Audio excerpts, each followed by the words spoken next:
take a step back before I get all up in your remember, because I don't remember. I remember every bit of this. You're the dude holding on the phone line. Your voice will be heard, sir. Next caller, please. Jerry's gonna get him. Fantasy, sports, and politics. Fantasy, sports, and politics. Fantasy, sports, and politics. Fantasy, sports, and politics. Listeners are asking questions about this week's games, not Jerry's personal beef. So what's your thought? Good morning, good morning, good morning. I'm going to steal a phrase from a dear friend of mine, James Pooney Hemsley. If you woke up, you're winning. Say that again. If you woke up, you're winning. And it's a very, very, very true statement. As simple as it is very true. And I am here as a testament to that. I'm not sure if my coach is going to make it today or not, but I've been dealing with a lot of medical issues lately, and it's been tough. So I really gotta stress, if you woke up, you're winning. Thank you, James Hemsley, for a lot of things, that being one of them. And while we wait for my co-host, this guy right here, government name Samuel Aranda, aka Sammy. Now look, he's been in the fantasy football league, which is neighborhood street football, for 3 years now. And he won his first year. Rules really allowed him to win the first year. They did. Last year, I'm thankful that Damar Hamlin is healthy and alive. As I said, if you woke up, you're winning. I'm glad he was able to wake up and still is. But that gave him half. I'm only going to give him half a championship because I got the other half. But the way the rules are in Yahoo, again, rules, he got the championship. He is not a 3-time champ. He's not going to win this year because he's going to get demolished in the second round of the playoffs because he got a bye week. He's limped into the playoffs. Limped in. But Sammy, 1.5-time champs. Thank you for tuning in. Let me bring in my co-host real quick because I'm not supposed to be this animated and I'm not supposed to be moving like this.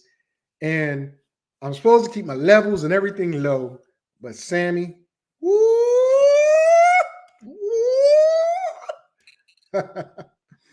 got some stuff for you. Got a lot of stuff today. Well, welcome my co-host JT and Money. What's going on, JT? Are you gonna say anything? You know, what can I say, man? I mean, let me put it this way. Are we reliving the 2020 election? No. Come on, man. Stop Listen, it. That is not what's going on. It's over. I know, over. but look. It's in the books. Come on, I know. man. Stop it. But this is what Sammy said. You can't give it up. Sammy said that to open the show. Let me put it this way. It was a trigger. It was a trigger. Come on, bro. You got to leave it alone. You got to leave it. I'm telling him to leave it alone. It's gone. No, you didn't. Leave it alone. Well, you don't want to brought it up. No, I didn't. He brought it up. Well, you didn't have to. Let me ask you something. Whose show was this? Wait a minute. Whose show was this? Don't you start with me. Whose show is this? You know my pressure can't get up. FSP show or Fantasy Sports and Politics show. I'm using my mug. Which is created by Mr. FSP, Mr. Victor Gardner, which is the person who any comments that come up, you got to press. All right, look. You got to press a button to show those comments. Look. Stop. Because you're starting to get on his. I know. But I was waiting for you to come up, and then he pops that up there. His real name is Samuel Aranda. Around okay, no problem. Y'all call him Sammy. He's a Sammy two-time champ, back-to-back champ. 1.5. Stop it. Stop it. Back. 1.5. Back to Okay. back. Back to back. Speaking of Come on, games, come on, Donald. You got to leave it alone. I am not. Do not do that. Come on. What? Do not do that. Come on, you can't. You.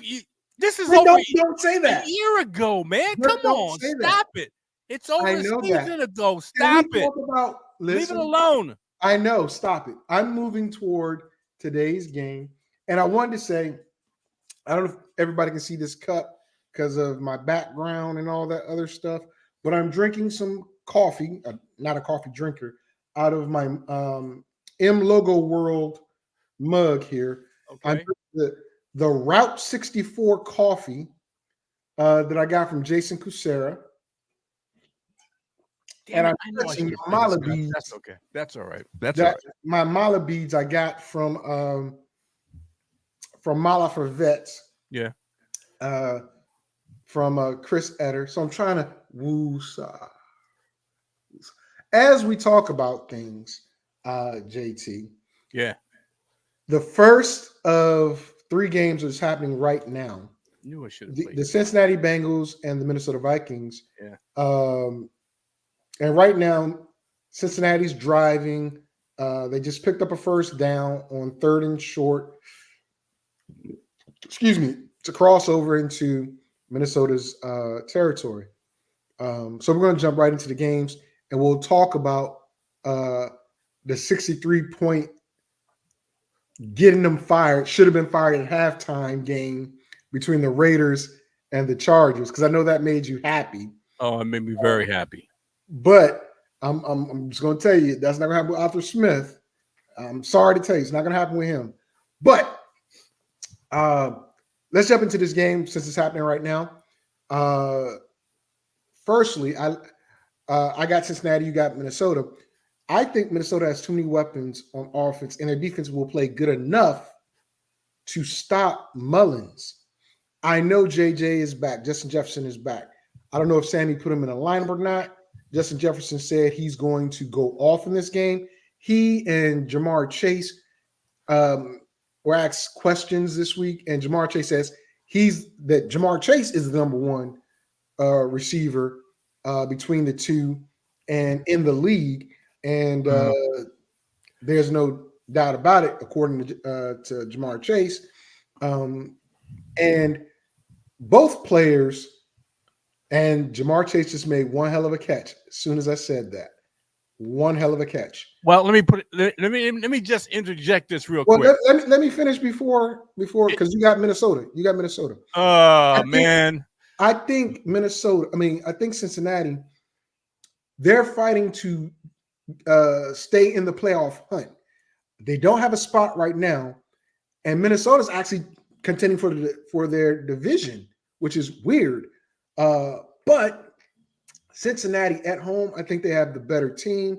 Again, no running back, no quarterback. I have Cincinnati winning. Go ahead, you got Minnesota. All right, I got Minnesota. Okay, I got to say this real quick. All right, this is fantasy relevant, so I got to say it. I won't be able to say it tomorrow. Okay. I'm loving this kid. 22 miles an hour. He faster than Tyreek Hill. It's a running back, Chase Brown.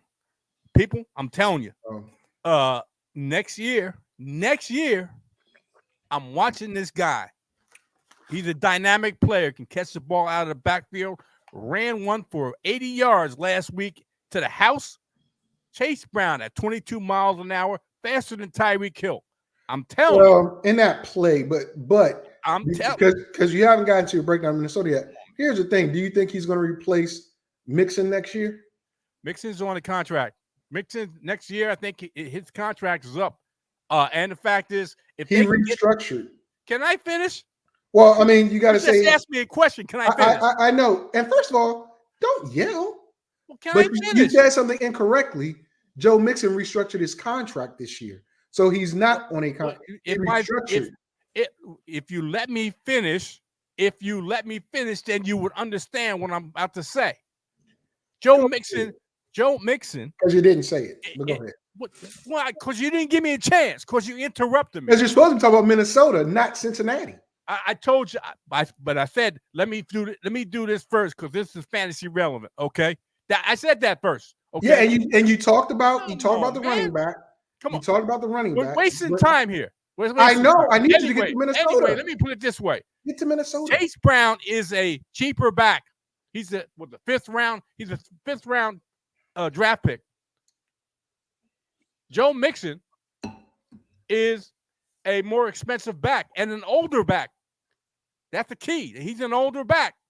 If you have a more dynamic back than Joe Mixon in your backfield and a cheaper back that can do, in my opinion, do more than Joe Mixon can do and can create on its own more than Joe Mixon can do, I would take Chase Brown. Anyway, I don't like any of the players on Minnesota this week.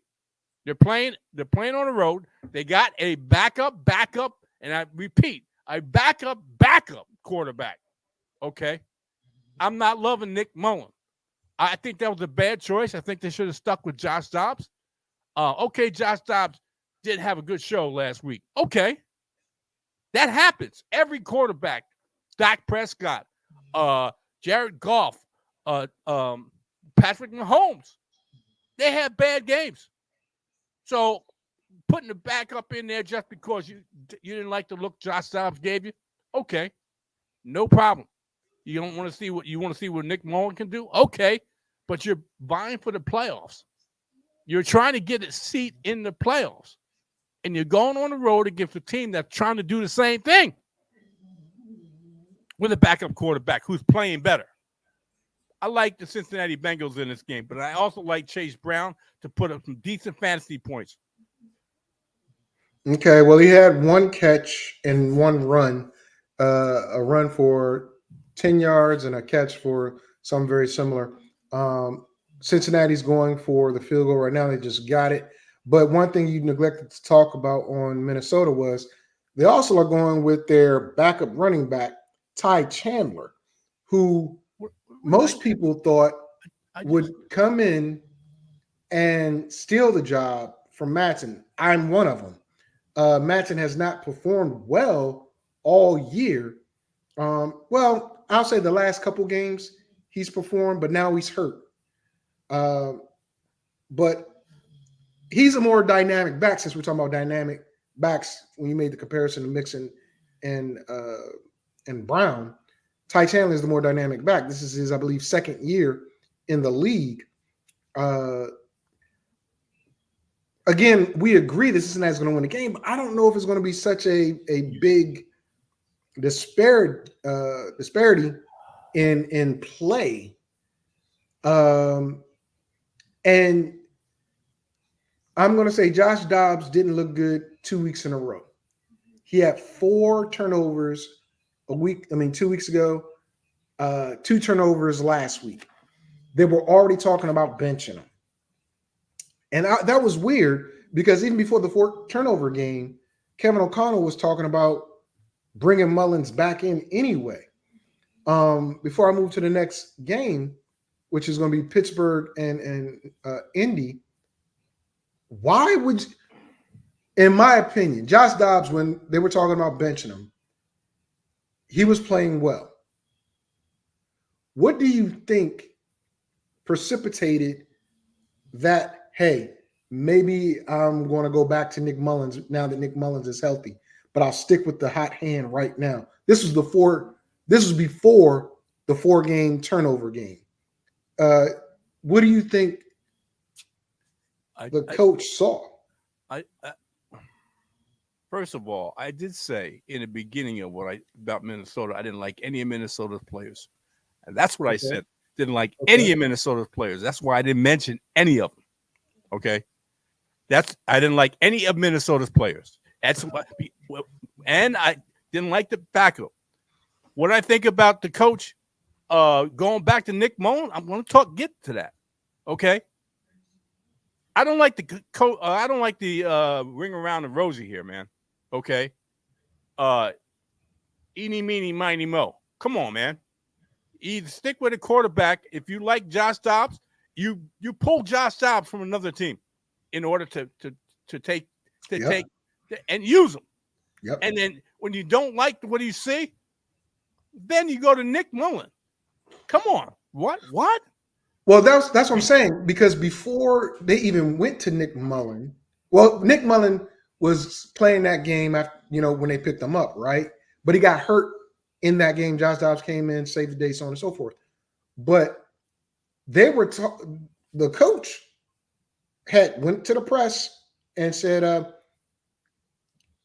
we'll see who's the quarterback going forward. This was before Joshua Dobbs had the 4 turnover game 2 weeks ago. So what I mean, I didn't see anything that made him, think that. But what do you think? I just told you, you're missing a point. They pulled Josh Dobbs from another team for a reason. They needed a quarterback, and they didn't think Nick Mullins was that quarterback, so they pulled Josh Dobbs from another team. And you're going to bench him after what? 2 games, 2.5 games? Really? Well, after you went through the effort. When you went to the effort of pulling him from another team, yes, and then you bench him for after 3.5 games or 2.5 games, it doesn't make a difference. You bench him, okay? Kirk Cousins never had 1 or 2 bad games. Kirk Cousins never won anything. Really, never won anything. Hasn't won a Super Bowl. I can't mention Patrick Mahomes because Patrick Mahomes has at least 3 games this season. Bad games. So any of these quarterbacks, that's the problem. What you got to what have you done for me lately is the problem. Okay. What have you done for me lately? Is the problem? And that's what a lot of fantasy football players. They have a star player that have the bad game and they call him trash. Come on, man. Or he has 2 bad games. It could be 2 bad matchups. Okay. Philly had 2 bad matchups back to back. San Francisco, Dallas. Okay, and people are questioning Philly. I'm not questioning Philly. I know Philly's a very good team. They had 2 bad matchups. This is what happened. Things happen. Okay. Dallas Cowboys earlier in the year, people were questioning them. Now everybody's riding the Dallas Cowboy. A lot of people are riding the Dallas Cowboy hype train. They're gonna get disappointed. Okay. No problem. But when you have good players, regardless of when you have players they're human beings. They have ups and downs. They're not. I mean, you like to be absolutely fabulous every weekend, but it's not going to happen because they're human. They have human emotions, human physical traits, physical problems. Because it's football, so they have physical problems. You may not know about it.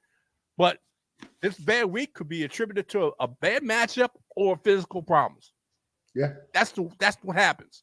You can't automatically call somebody trash. Well, and that's why I was asking, what do you think was the reason why O'Connell decided before, Dobbs had the bad game that they would consider who their quarterback is going forward? I don't know. He may have saw something. He's the head coach. He's the offensive coordinator. He calls the offensive plays or whatever. He may have seen something in either in practice or in the game that he didn't like. That showed that maybe I should go in a different direction. Okay. Yeah. I mean, I think that's what it was. He saw something in practice that maybe he couldn't execute or whatever the case may be. But it was odd to me that, like, 2 weeks ago, you're telling the press, we'll consider who's going to be our quarterback. The guy's been playing hot. And, then he comes out, lays a huge egg, and I think he cracked under the pressure, literally. And then last week, he doesn't get him in the end zone. He fumbles and he throws an interception. And the Raiders win in overtime with a field goal, 3-0. So I don't know what it was. Last week was one of those funky games. Yeah, that's what I'm saying. Last week was one of those funky games. Come on. I mean, well, that's what I'm saying. You can't, as you said, it may be part of it is what have you done for me lately? Because those were the last 2 games that he played. Because the first 2, he did extraordinarily well. And then The last two were like top bottom, top bottom type performances. But we both are on Cincinnati on this game. But let's talk about this Pittsburgh Indy game. I got Indy, you got Pittsburgh. Here's the crazy thing. Indy's in the playoffs right now. Right now, they're in the playoffs with Gardner Minshew. And during the summer, I made the prediction that if Gardner starts, they may have a decent team. I did not believe they would be a playoff team. I did not. Gardner didn't start, but game 3 or whatever it is, Richardson is out on IR. Gardner Minshew comes in, and he's led the team to a very good record. And they're in the playoffs as of right now. But everybody's nipping on their heels. They lose Jonathan Taylor after not having him for most of the year. They're losing him towards the last 2 games, and he's going to be out another 2 games most likely. I don't think they put him on IR, but the high ankle sprain, we know how long those things normally take, especially a running back who's had it before. But Zach Moss is the lead back. And Zach Moss, I've liked Zach Moss when he was in Buffalo. I knew when Zach Moss came to Indianapolis, he was going to make a difference. He had to fight through some rigmarole and whatever. And this year, before Jonathan Taylor, during Jonathan Taylor, Zach Moss has provided that run game that they so desperately needed. But he's going against Pittsburgh's defense this week. Michael Pittman Jr. and Downing. Only 2 real receiving threats. Now, Mo Cox and the other tight end, not really worried about them, but Downing is the guy that's going to be the PPR machine, and Pittman is going to be your contested pass guy. I like Joey Porter Jr. versus Pittman because they're similar in height, but Pittman Jr. has experience. I just like Pittsburgh's defense over Indianapolis offense, and I'm not too sold on Indianapolis defense, even though Mitchell Trubisky is a starting quarterback. And it's at home. I get it. It's at home. But I'm not confident in Indianapolis gameplay. Pittsburgh ain't doing that well. And Jerry's going to talk about Pittsburgh in a second. But I got to go with Pittsburgh in this game. I think it's going to be a field goal game, and I think Pittsburgh wins it. JT, you've got Pittsburgh. Okay. Beginning in 1950, and I just looked this stat up. Beginning in 1950, these 2 franchises had met 33 times, but only 2 of those games took place before 1968. The Colts and the Steelers split their first 4 meetings, but the Steelers are 25-4 since, and overall, Pittsburgh leads this series 27-6. And what's that tell you? Am I going to go against history? Hell no. Okay, Hell no. I thought you were. Hell no. Thought you were. Hell no. Mike Tomlin's looking for his 8th win. He's trying to get 9th to win over. Oh, you mean 8th win of the season or 8th win? He's trying to get to his 8th win of the season. Yeah. Okay? Yeah. And what do I think that Pittsburgh's going to do? I think Pittsburgh's going to win this game. I'm not a fan of Pittsburgh, to tell you the truth.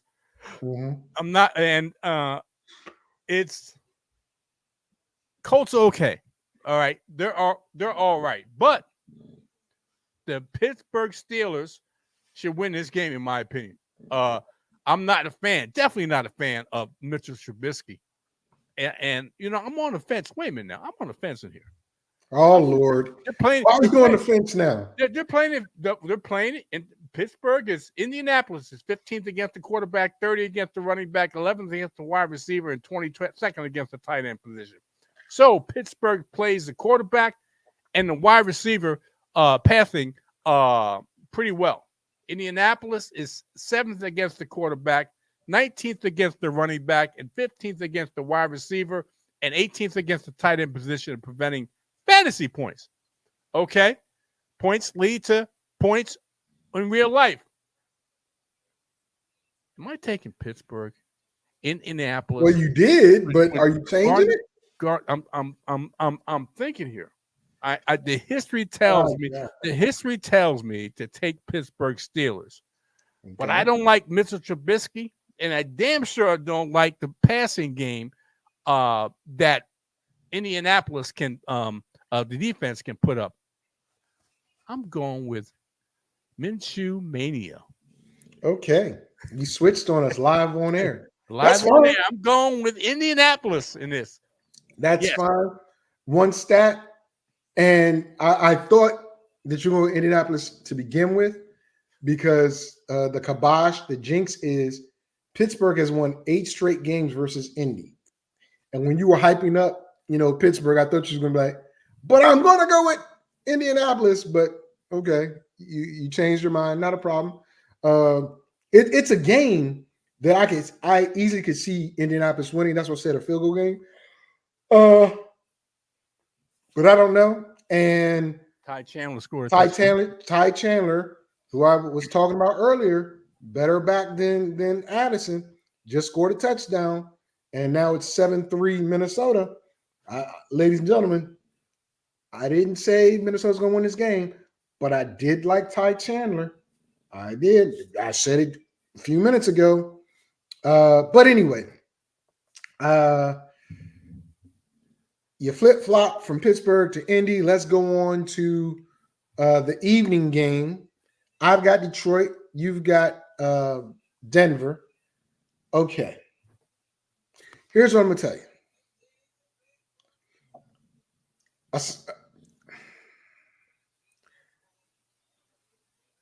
Patrick Surtain, is he the third or is he the second? I'm not sure which one he is. He locks down receivers. Amon-Ra St. Brown has not had the biggest games as of late. I don't know if he's going to be a big factor in this game. I hope that he scores, but I don't know if he will. With that being said, Denver does not do well stopping the run. I think David Montgomery and Gibbs should have a huge game here. I really think they will, which opens up the opportunities for Amon-Ra St. Brown to have one-on-ones and catch a couple passes and maybe a touchdown. Now, I don't have the stats versus the tight end, but Sam Laporta is a legit threat. The problem is Jared Goff likes to give the ball away during December. He's like Santa Claus for the whole month, and he has been. This is not the time to go against this defense and give the ball away. At home, by the way, and you have to face Minnesota 2 times before the season's over, where you can lose the division after coming out so strong. This is a big game for Detroit. Not to mention, your head coach, Detroit, used to play for Sean Payton. So there's some familiarity there with the mindset, but being a player versus being a coach is different. A player wants to do X, Y, Z all the time. A coach, a successful coach, needs to manage the game a certain way. I don't know if my brother in Detroit's at that level just yet. Aaron Glenn's secondary is not good. Not good. That's their Achilles heel. But can they lose 2 important games in a row? I don't know. Detroit has so many weapons, but that defense scares me. I know Russ hasn't thrown over 200 yards or 220 yards in like 6 games or whatever. But this might be the game where they throw the ball against that defense. I don't know. I'm going to let Jerry talk about Denver. Against my better judgment, I'm picking Detroit. Against my better judgment, but I'm gonna pick Detroit. Go ahead, JT. This is a protect Jared Goff game. It is. I'm glad you said that. This is a protect Jared Goff game. That means they're going to run the football. They're going to run it down. The weakness of the Denver defense is against the run. That's the weakness of the Denver defense. They play the pass well. They stink. They're at the bottom of defending the run. So what's going to happen? They're going to run the football. It only makes sense. And put the football up, put the football in the air very little. And I don't expect Amon-Ra St. Brown to have a big game. Last week, I talked about Justin Jefferson not having a big game, not anticipating to get hurt, but he didn't have a big game. I don't anticipate Amon-Ra St. Brown having a big game. Okay? Plain and simple. Patrick Stain, you're right, the third, is a lockdown corner. Mm-hmm. It's a shutdown corner. You don't want to you don't want to be anywhere near Surtain when he covering a wide receiver throwing the football. Mm-hmm. You're going to run the football. Russell Wilson has found his BFF in Cortland Sutton. Yes. He has found it earlier in the year. People were poo-pooing Cortland Sutton. I could see what was happening earlier in the year, that he was the outstanding wide receiver for Russell Wilson. And you wouldn't trade him to me, you dirtbag. Hey, what can I tell you? Yeah, because I went after him hard. I know you did. I know you did. Hey, I try to tell people, but people, and you know, I saw it too. I saw it too. I offered people in my fantasy football leagues Cortland Sutton, and they just push him aside. He didn't offer him to me, y'all. He didn't offer him to me. Because he knew I knew. Wait a minute. If I offered him, if Mr. FSP was looking for too much, he would, as Mr. Ripoff, No. Ripoff. No, that's Van. Van is Mr. Sammy Ripoff. Sammy knows. Van is Mr. Ripoff. Sammy knows. If Sammy is still listening, Sammy knows how you are. Anyway,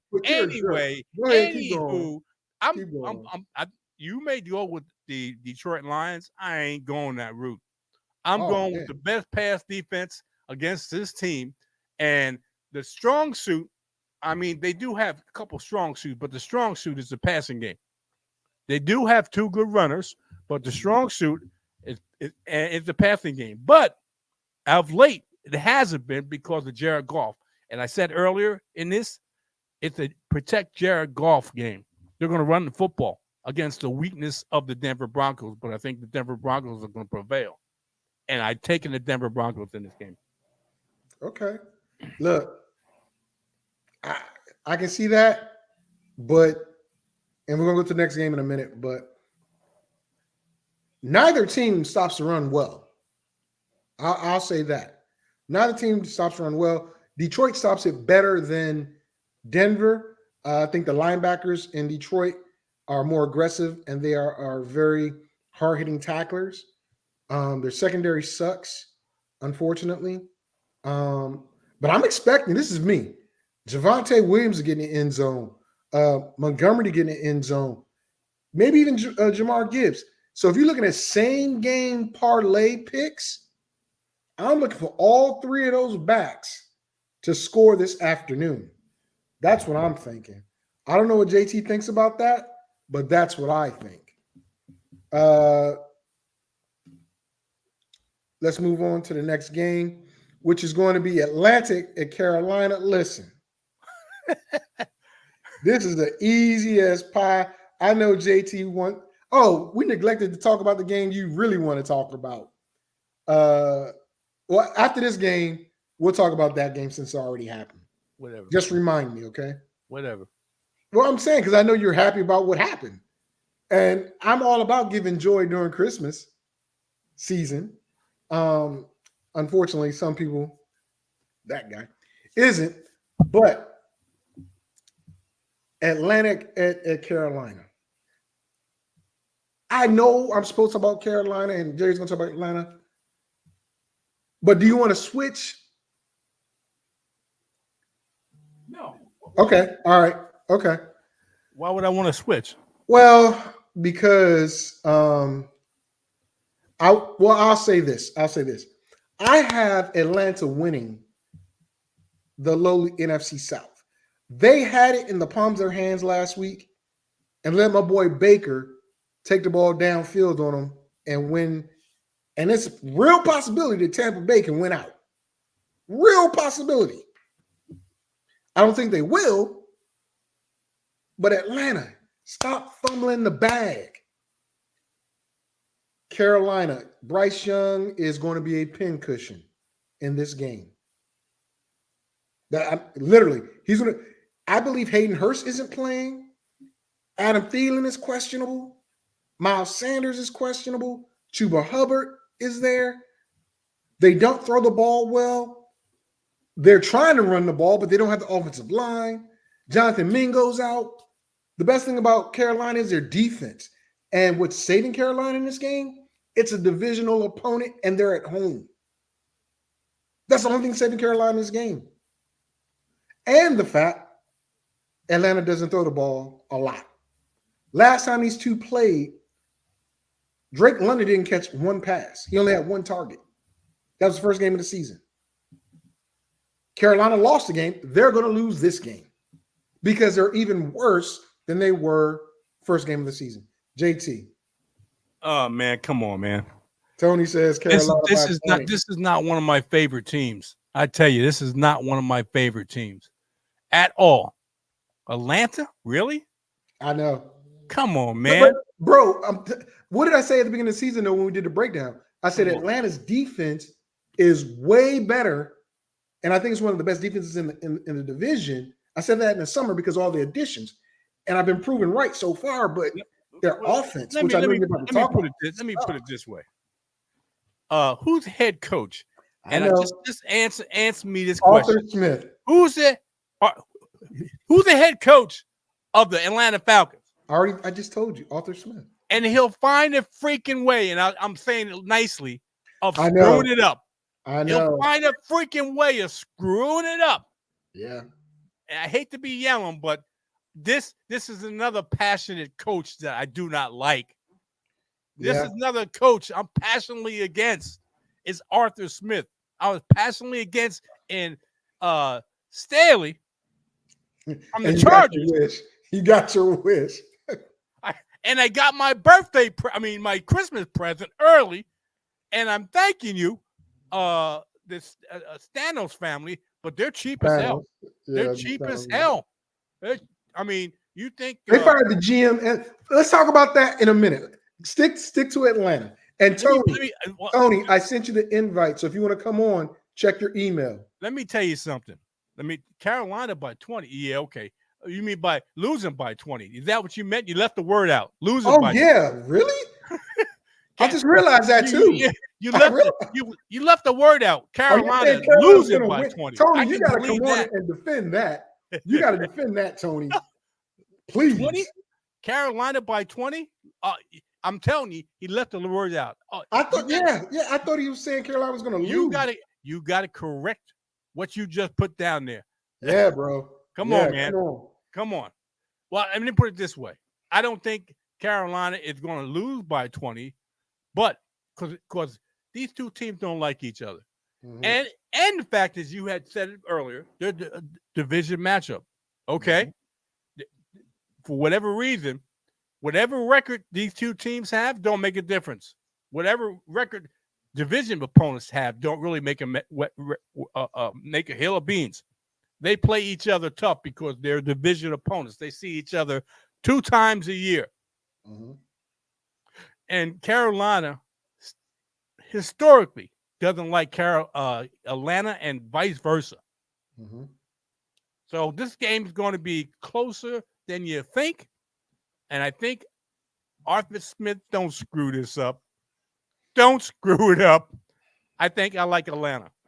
And not by much, but I like Atlanta. Yeah, brother. Here's my thing. Here's what I'm gonna say, and I didn't want to talk over you when you said this. Carolina. Arthur Smith's. Look at your next one. Arthur Smith's It wouldn't surprise me. It wasn't. It's true. It wouldn't surprise me. Arthur Smith. Whoa, what the flip? Well, that leads into what I was about to say. That leads into what I'm about to say, JT. Arthur Smith has been the head coach for Atlanta for 3 years. Yeah. And every year they've had a top 10 pick. Yeah. And let's talk about their picks. What's that telling you? Kyle Pitts was the first one. Drake London was the second one. Bijan Robinson is the latest one. All three of these guys are offensive juggernaut weapons that have done nothing in this system. Oh, no, you can't say they're nothing. Well, okay, they have not been relevant. They have not been relevant. It's been sporadic. Okay, Kyle Pitts scored a touchdown last week. Drake London, but the week before had a big game. But my point is, for the level that they drafted all three of these players, I agree. And the fact that an offensive coordinator that's a run heavy, I agree. Coordinator, I agree, has three explosive weapons, but chooses not to use them in an explosive manner. Look, this is the game. I know Carolina has a good defense. I know they do, but their offense sucks. This is the game to use all three of those explosive weapons. I don't give a damn how much you like Tyler Algier, Mr. Smith. He goes and talks to the press and says, we got to get Tyler Algier more involved. I told you that. Listen. I said that earlier. Yeah, I know, but he says it to the press. And I'm like, Tyler Algier is a good back. Don't get me wrong. But you guys drafted Bijan Robinson in the top 5 for a reason. He was 8th. He was at pick. He was 8th pick? Yeah, because Detroit got they got Gibbs at 9 or they got him at 10, whatever it was. They got Gibbs at 12. But think about this. Bijan Robinson in Detroit's offense. I've been saying this all year. Why waste the talent? But that's what it seems like they've done. I've been saying it all year. This is the game Atlanta should explode. But Q says upset of the day. Tony says, Carolina by 20. I sent both Q and Tony invites to the show. They can come on air and discuss that. Q, I don't care if you're driving your truck. You know how to put it up. I'm pissed off at you and Q. You know why I'm pissed off at both of you? Why? You called me out because I said I wasn't going to play anybody, and Q doesn't put a freaking quarterback up. He had Justin Herbert. Hey. Come on, man. Come on. You didn't call him out. You didn't. I'm calling him out. First of all, lower your voice. Lower your voice, first of all. Second of all, I didn't notice that until I was looking at the Raider game. Well, you look at everything else. Come on, man. Stop. Listen to me. Stop. I didn't notice that until I was looking at the score of the Raider defense. And I said, okay, because I knew he had Austin Eckler. And I forgot that he had Justin Herbert. He decided not to put him in. He didn't have another quarterback to put in anyway. Well, that was on him. But I know. But I did not catch it until the game. And he should have. Like Van versus you or versus somebody didn't put like 2 defensive players in. And I'm like, dude, are you trying to lose? But I let him do his thing. It doesn't really matter. There's a double standard here, but that's okay. It's not a double standard. That's okay. It's not a double standard. I understand where I'm at. That's okay. Okay. Because you realize it and you saw it and you still didn't call him out. How do you know that's a double standard? Hold on. How do you know I didn't reach out to the guy during the game? Hey, how do you know I didn't do that? You didn't. Wait a minute. How do you know I didn't do that? Wait a minute. You don't. He's laughing. He's laughing. Come on, man. Stop. He's laughing. Stop. But you're mad. I understand why you're mad. You're mad because I called you out during the regular season. Yeah, because no. You didn't call me out during the regular season. I said I wasn't going to participate, and you called me out then. So wait a minute. Yeah, okay, listen. Wait a minute. No. Because he didn't participate. He actually listen. And you didn't call him out. Come on, man. Listen to what I'm saying. I called you out in the group chat. Yeah, and you didn't call him out. But you don't know if I reached out to Q. You didn't. You did. How do you know? How do you know? Because you just realized. You just said it. I realized it during the game. How do you know I didn't say nothing to him then? Oh, Q's coming on now. He's coming on now. Yeah. Well, why do you call him out in the public chat? Well, calm yourself down. Why do you call yourself down? Why do you call him in the public chat? Double standard, man. Yeah, just like you said. That's all right. That's all right. I know where I stand. 14 years, and I know where I stand. How you doing, Q? No problem. What's up, fellas? No problem. What's up with you, man? Why'd you come on, man? Come on. I made my like I said, I keep it 100%. I made what I said. Can you not be so upset right now? Why are you such an angry man? Can Q talk? Let's let Q talk. No. Q hasn't been on the show in a minute. Okay. Let's let him talk. Double standard. I can't talk. No problem. Oh my God. No problem. Q, Go right ahead. Explain your upset of Carolina. I'm cutting my mic off. I'm cutting my mic off. First of all, I've been like extremely busy driving all over the place, and I was gonna change to quarterback, but then I remembered that I had to wait for the waiver wire ad, right, for the people in the playoffs, and then by the time I thought about it, the game had already started, so it was too late. But I had it in mind, but I just been running around everywhere that I forgot. That's the truth. Okay, it's not like you said I'm not going to participate or nothing. You just because even though I've been losing, I still been switching out players back and forth. I just forgot this week. Okay, but whatever. It is what it is. Don't be mad, Jerry. Yeah, look at him. You see, he's mad. Why are you so salty, bro? he said he would. I don't know. I think that's a frozen picture. I think he unplugged his mic and everything. All right, but real quick, Q. Why do you think Carolina's going to upset Atlanta? The reason I think it's going to be an upset is because number one, Carolina's defense, they really play really good at home, right? And to me, those two quarterbacks on both teams, they're the same. So Bryce Young is just as trash as the Atlanta quarterback, So I'm just giving them the home edge, and I really think I really do think they hate each other. They do hate each other, and I think Carolina's going to play one of their best defensive games at home. So I think it's going to be an upset. Okay. I don't trust Atlanta. I barely trust them when they're at home. I definitely will not trust them on the road. Okay. All right. Well, let's move on to the next game. And welcome back, my brother. I appreciate you. Thanks, bro. I've had so much stuff going on. It's crazy. Bro, only if you knew. Right? Only if you knew.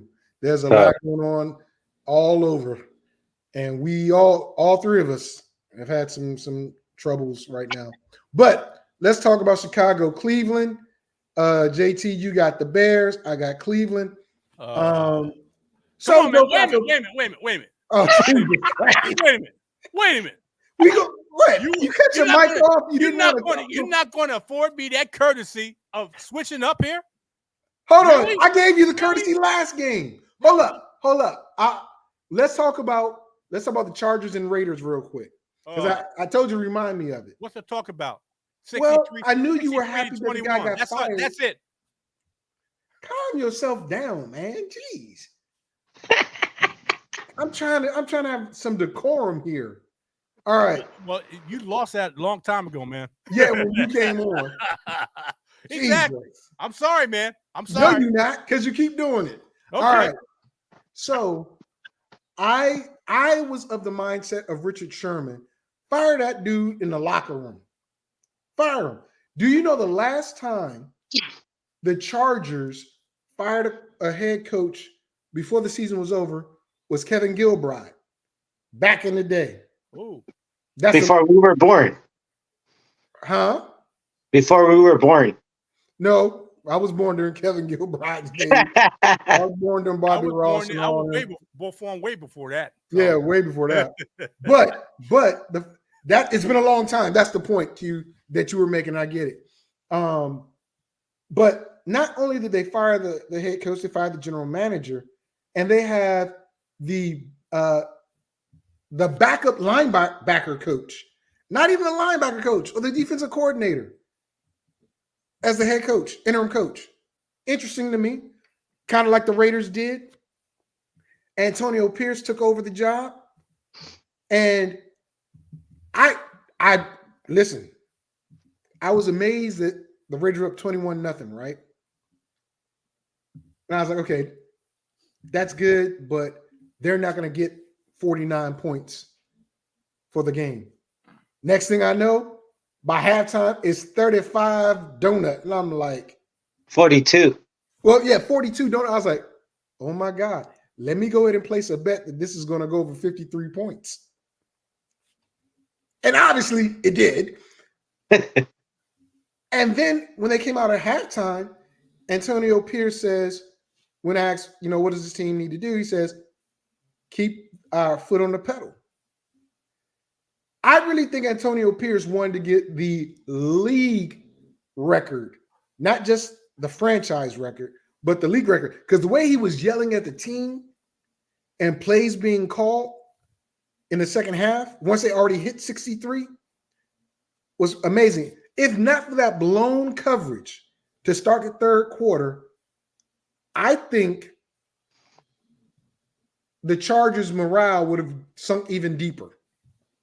I don't think they would have scored that game. But that one long touchdown got them a little rejuvenated. And then, the next offensive series, they got another touchdown. But the back-to-back fumble return for a touchdown, pick six, that has got to be the best pick six I've ever seen. Ever. Oh, boy, in the air, one hand, arm, reads the play. Behind him. And he replaced old boy that was with the Ravens and the Rams. I forgot his name. But he replaced him. And Antonio Pierce was his head coach in high school and in college. And he brought him to the Raiders and gave him a shot. And that kid made the best interception I have ever seen for a touchdown.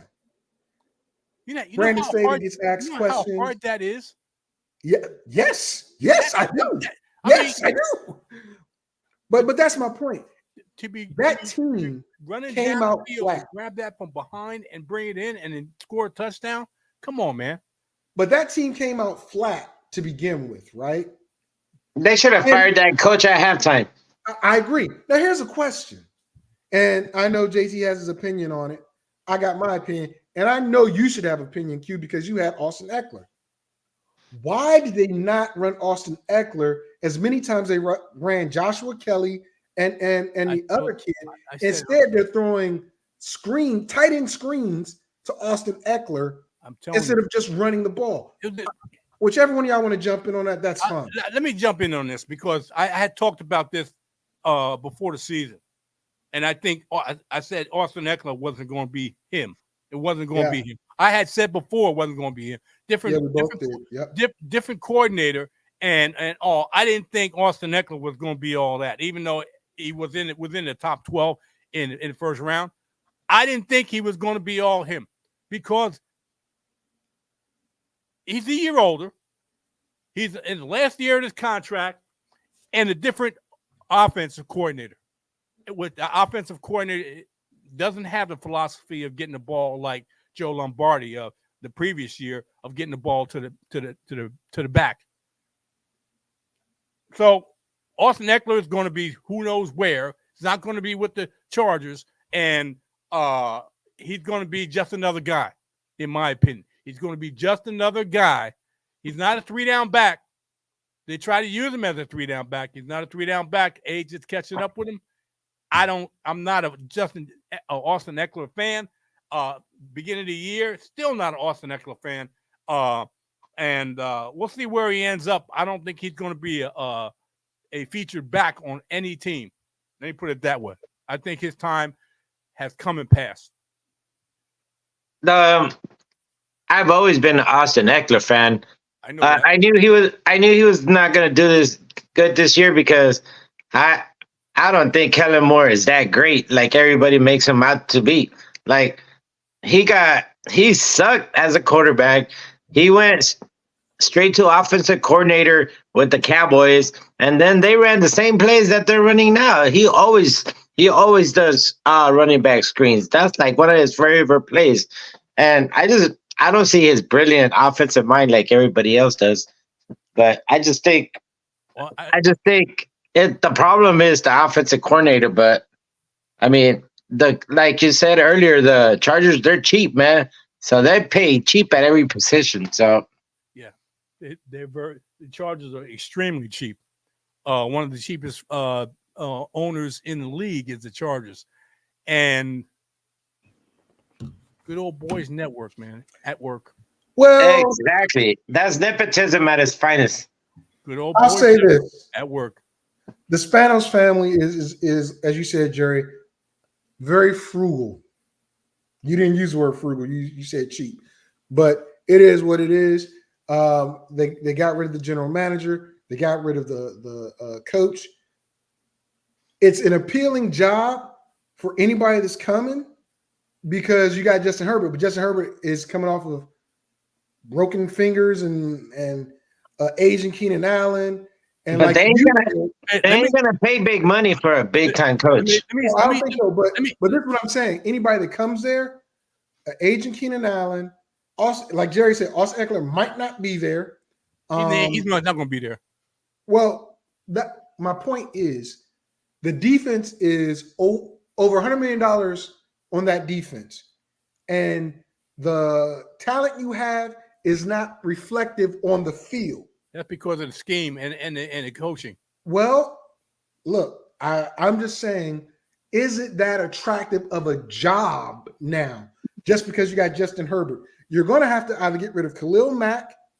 You already signed Bosa. What's my man name? The safety. Bosa. No. Bosa's going to stay there. What's the safety name? James Jr. I forgot his first name. Derwin James. Yeah. You need better linebackers. Kendricks is doing a decent job, but he's up there in age, and it's time to get fresher linebackers. It's an older team, man. Well, that's what I'm saying. As a coach, you're coming in there thinking, okay, I got Justin Herbert. But now I'm looking at it, I'm saying Palmer and all these other guys are going to be my talent on offense, and you're going to trim some of the fat on the defense. Because right now, the Chargers are like $80 million over the cap. Well, let me ask you this next year. Let me ask you this quick question. Wait a minute. I'm saying I don't think it's that good of a attractive of a job for anybody.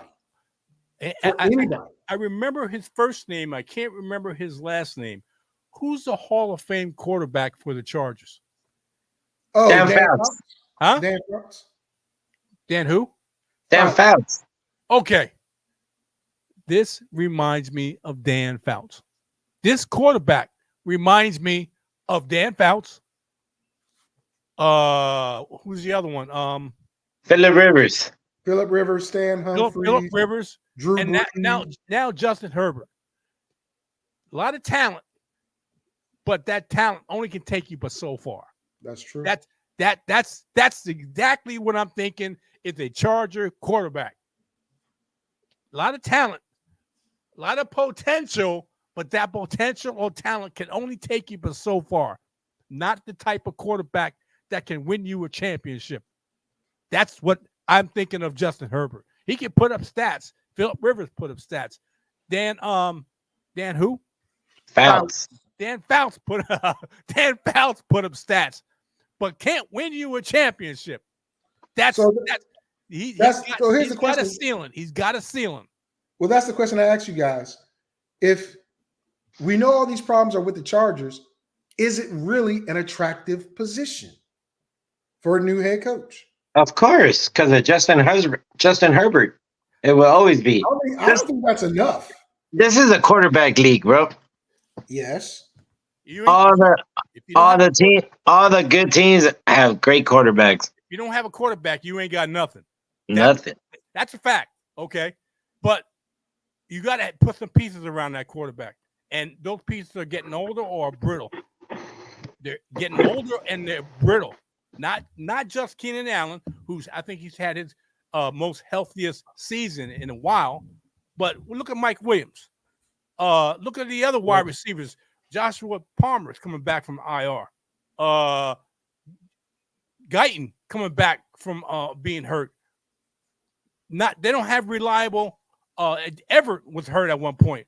They don't have reliable targets to throw to. They're always getting hurt. They're always getting banged up. You got to get some guys that are younger and more more physical. You got to get them.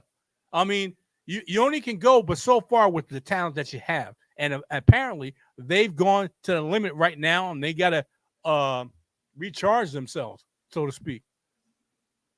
Okay, so I guess you guys are saying it's an attractive position. I'm saying it's not. But I'll afford you the opportunity to talk about your Cleveland Browns, JT, next week. No, I'll let you talk about Cleveland. I'll take the Bears. The Bears are hot right now. And as I told you guys during the season, Washington made one of the worst moves in letting Montez Sweat go as opposed to just letting Chase Young go. Since Montez Sweat has been with the Bears, that defense has been game-changing. Game-changing. A little pass rush goes a long way. A long way. And the Bears, even though Justin Fields is not piloting that team the way we all thought he should be, they've won the last couple games. And I would say it's because of Dante Foreman. Dante Foreman and the run game. The difference is I like Chicago's overall makeup right now. Good. I'm glad you do. They're making it seem like Justin Fields can stay there, and they're saving the job of Eberflus. Unfortunately for them, Cleveland is a hot commodity right now. And to my surprise, Cleveland's secondary is trash. After watching them play Jacksonville, I was like, okay, I know Ward is out, but these Bamas can't cover nobody. Trevor Lawrence is just missing them. Plain and simple. He's just missing them. Can Chicago run the ball on them? Yes. Travis Etienne didn't get many opportunities, but he did well. I think Dante Foreman and the offensive line can run well enough. How well is Cleveland versus a scrambling quarterback? I don't know. But Justin Fields can do that. DJ Moore is a more reliable target than Calvin Ridley.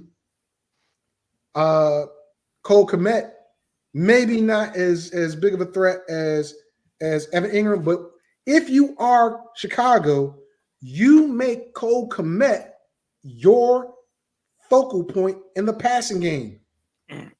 Cleveland can't cover the tight end. I don't know why. They just couldn't. You're wrong. You're wrong about Wait a that. minute. Wait a minute. I'm gonna tell you why you're wrong. wrong. Wait a minute. Wait. Okay. I'll let you talk about Cleveland. All right. Just Evan Ingram had 9 catches, 80-something yards, and I think a couple touchdowns. I'm not sure, and that wasn't the only tight end to do that to Cleveland's defense. But if Chicago takes the game plan that Jacksonville did and executes it a little better, they got a shot. But I'm going to go with the dog pound and the Cleveland Browns on this one. I don't think Chicago travels well, and it's in Cleveland. Weather doesn't really make a difference because they both play in terrible weather. But I just think Cleveland has the edge because they're home. JT, go ahead. You got your Browns. Cleveland at home is 6-1 at home. They play their best defense, even though they're the number 1 ranked defense in the NFL. They play their best defense at home. They are the best absolute best in defending the tight end. They're not the best at defending the pass. They're number 2 in defending the pass. So they defend the pass and the wide receivers the best. They're middle of the pack in defending the run. They're number 1. Like I said, they're number 1 rated overall defense in the NFL. They're favorites by 3.5. This is the only thing I'm going to say about any of these games. It just so coincidentally happens to be Cleveland with Chicago coming in. This is my lock, my absolutely lock of the week. Q, get your teasers ready. Cleveland, get your teasers ready, Q. Cleveland covers. Cleveland covers this game. It's 3.5, if I'm not mistaken, maybe 4. Nah, well, they're gonna need 4, but yeah, 3.5. Cleveland covers. My absolute lock. They just gave Flacco, before Q you talk, they just put Flacco on their practice squad. Nobody signed him. He said he wanted to stay in Cleveland. Cleveland gave him a 1-year, $4.3 million. You're wrong. Excuse me. $4.3 million incentive-based contract. Every win he gets X amount of dollars. If they make it to playoffs and they win a playoff game, all the way up to the Super Bowl, this contract is layered. So they put him on the practice squad after last week's game. Then he said he expressed his interest to stay in Cleveland. I don't know why somebody didn't try to grab him. I would have, just so Cleveland wouldn't have him. That's just me. But that doesn't mean he would sign the contract. I don't know how you sign people off the practice squad goes. If let's say Cincinnati signed a quarterback off of or tried to get a quarterback off of Minnesota's team, do they automatically get him or what? I don't know. But that's what the report was, and he signed the contract. What you got, Q? I think Cleveland is one of those teams that when they play at home, they're like a super team, and then when they play on the road, they're just like a normal team. Yep. I really like Cleveland to win this game, at least by a touchdown, for sure. Wow. Maybe even more. But yeah, I like Cleveland to win this game a lot. Okay. This is my All lock. right. My lock. Well, And I don't talk about locks often. This is my lock. get you a ticket ready since you're talking about locks. All right. Tampa at Green Bay. You got Tampa, JT. I got Green Bay. Listen, I've eaten crow the past couple weeks, and I don't mind saying it. But last week, Green Bay loses to the Giants Monday night. Without Aaron Jones, they had a shot to win the game. I don't know if Aaron's coming back this game. The hope is that he does, because they need a running game. Jordan Love looks good. Christian Watson stays hurt. I don't know if that man's got hamstring. I forgot what receiver in the past just had hamstring problems, but was a good receiver, but just didn't last that long. But without Christian Watson, Reed has become the guy, not Romeo Doubs and tight end Tucker. Those have been the guys that Jordan Love has given the ball to. He's going to face a crazy defense. Tampa Bay isn't the best at pass defense, though. That's why I said I don't know what happened versus the Giants, but this is a game that Jordan Love should throw for 300 yards plus. That's how bad the secondary of Tampa is, but their front seven, linebackers and linemen, I mean, they're up there. Levante David may or may not play. He's questionable right now. Jordan Love is maturing. And I think he has an opportunity here to go 7-7, and Green Bay's in the playoff hunt. Not only are they in the playoff hunt, they're still in contention for the division title, just like the freaking Minnesota Vikings. But can they do it? I know JT's got Tampa, so I'm gonna let them talk about them. But it's one of those games I flip flopped on. I had Green Bay at first, then I picked Tampa Bay, but now I'm back on Green Bay. They're at home, Lambeau Field. Baker doesn't do too well in cold weather, but I think Green Bay's going to do enough to win this game. JT. All right, we got Tampa Bay in this freaking thing here. God, they're going to Green Bay, man. Rashad White, Mike Evans. I think these guys are going to show out. You see that Baker Mayfield has an affinity for Mike Evans. Mike Evans. Chris Godwin's highly doubtful, though. Yeah, well, Chris Godwin has been an afterthought for quite a while. Anyway, I like, but they're going to Green Bay. Warm weather team coming to cold weather team in Green Bay. I'm liking the Packers to win this game. I think it's 3.5. They're favored by 3.5 in this game. Am I mistaken? Green Bay, I think they're favored by 3. Not okay. 3.5. I think that they win this comfortably by more than three points. Okay. So. Q, what you got, baby boy? I love Green Bay in this spot. You know me. I don't like Baker Mayfield at all. Okay. Tell us how you really feel. Moving on. That's okay. I love you, Q. But you deserve. You are number one twice. And your screen froze. See, God don't like ugly. God don't like ugly. Okay. The Jets versus Miami. Here's the thing. Miami tricked off a win Monday night. They were going to give me a push when they were up 14 with what, 3.5 minutes, 4 minutes left in the game, and they lose. Figure that one out. Tyreek Hill, without him in the game. Now this, I'll put it this way. Tyreek Hill's going to get us 2,000 yards, but that game versus Tennessee is the game tape you use to say why Tyreek Hill should be the offensive player of the year or the MVP of the NFL. If you saw how stagnant that Miami Dolphins defense was without Tyreek Hill in from the middle of the first quarter toward the end of the game, it made no sense to me how they couldn't get the ball to Jalen Waddle, how they started to throw the ball when they're near the goal line. I'm like, run Raheem Morris. Run Devin Chain. But they didn't. They're facing a Jets defense that gives two flying birds about anybody. Tyreek is questionable.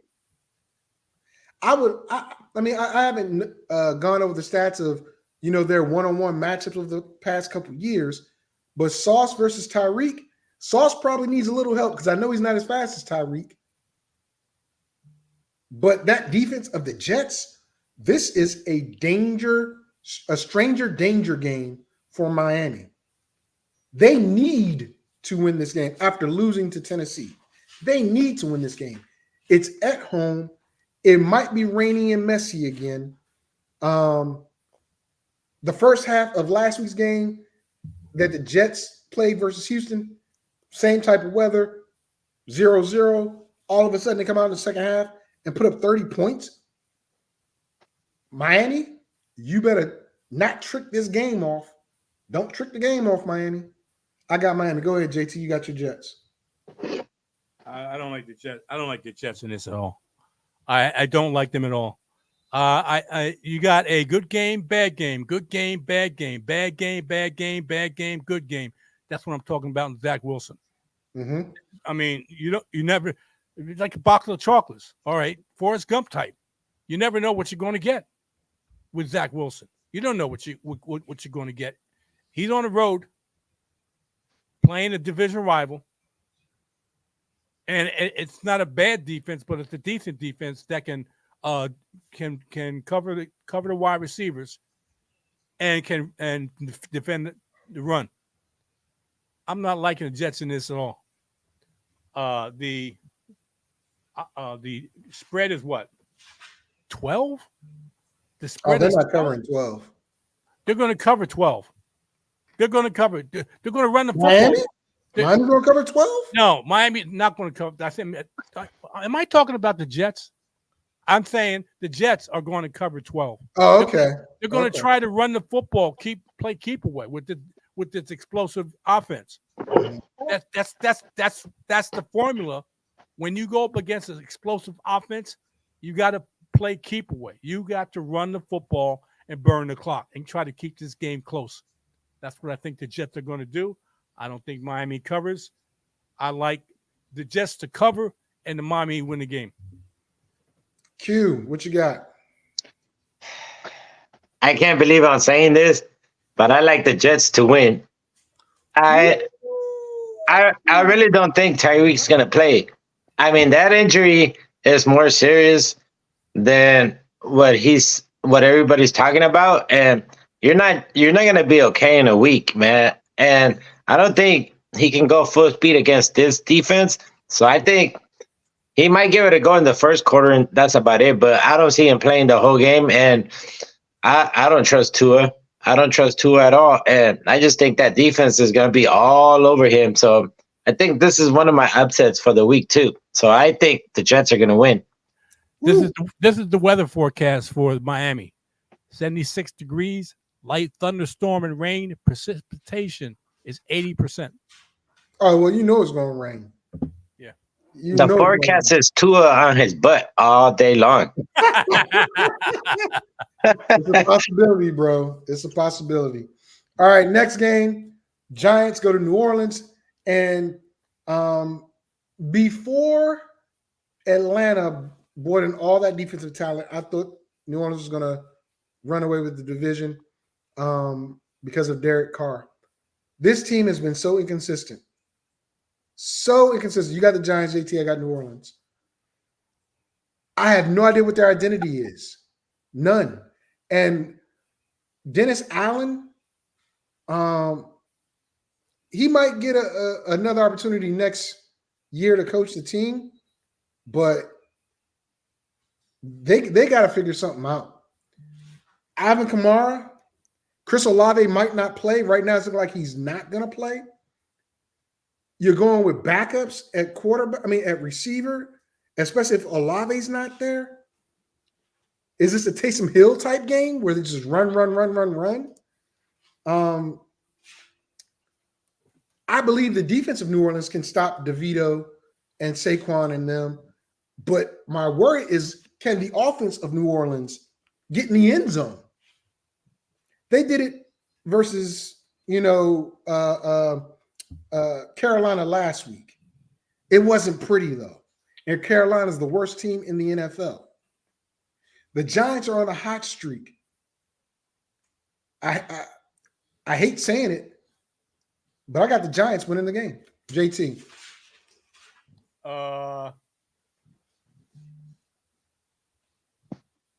Talent wins out in this game.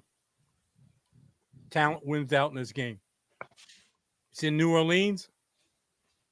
New Orleans has more talent than the Giants. I hate to say that, but it does. They do. Talent wins out in this team. I like the Giants. I like the Saints. Okay. Q. I hate to tell you, but this guy, Tommy DeVito, he's not the Italian stallion. All right. He's gonna come back down to earth this weekend, and he's gonna get demolished by that New Orleans defense. I think the Saints are gonna blow them out. But they can't score, man. Well, okay, they will score this game. I think last week they did a turning point once that interaction between Derek Carr and his offensive line and stuff and everything. I think that was a turning point. So I think these next few games they're gonna do good. They're gonna slaughter them. I think they're gonna slaughter the Giants. Okay. If Chris Olave don't play, I'm worried. But talent wins out. They got a better. Even with they got more receivers. Yeah, they got better team players, man. Plain and simple. Even with Derek Carr, they got better players. So, Okay. with the Houston defense, goes to the hot Tennessee Titans. Word is Stroud is still in concussion protocol, and if he's not out today, he will not play. So I got the Titans, and JT has. You're getting all your former teams, JT. I didn't realize that. The Houston Texans. Listen, I'm not a Will Levis fan. He's improved.